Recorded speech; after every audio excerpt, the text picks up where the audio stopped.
Introduction. En douceur parce que je vais être un peu dur. La conjugaison de notre conscience et de nos instincts nous a conduits vers des merveilles, mais aussi et surtout à la catastrophe. À mes yeux, la plupart de nos problèmes ne découlent pas de facteurs extérieurs, mais de l'inextricable complexité de notre nature profonde.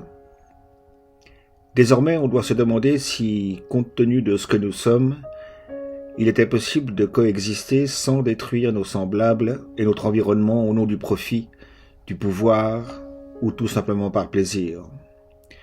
Cette question qui n'est pas posée à l'école est pourtant fondamentale et devrait logiquement faire l'objet d'une étude approfondie qui pourrait éventuellement nous conduire vers un avenir différent. Cet ouvrage n'est que le reflet de ma vision personnelle, celle d'un monde que je considère en péril et d'une espèce qui mérite mieux, malgré ses nombreux défauts.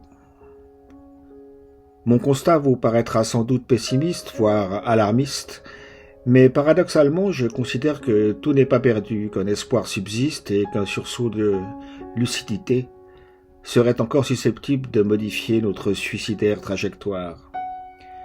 Comment et vers quoi, hélas, je l'ignore, comme nous tous, j'imagine.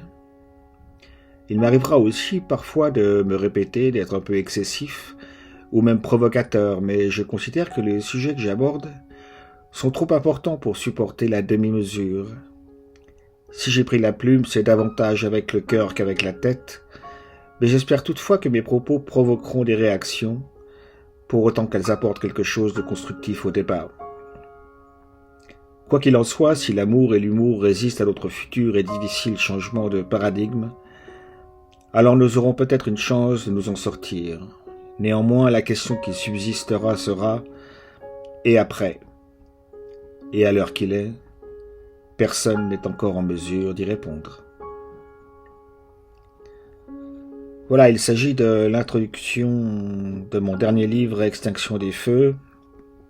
Vous constaterez que je vous mets un petit peu en garde sur un contenu qui n'est pas vraiment facile, qui est assez facile à lire, mais qui n'est pas facile à accepter. Et c'est une des raisons pour lesquelles j'ai écrit ce livre, c'est de tenter de faire en sorte qu'on ait le courage de se regarder en face et d'assumer notre responsabilité par rapport à un monde qui est en train de s'effriter.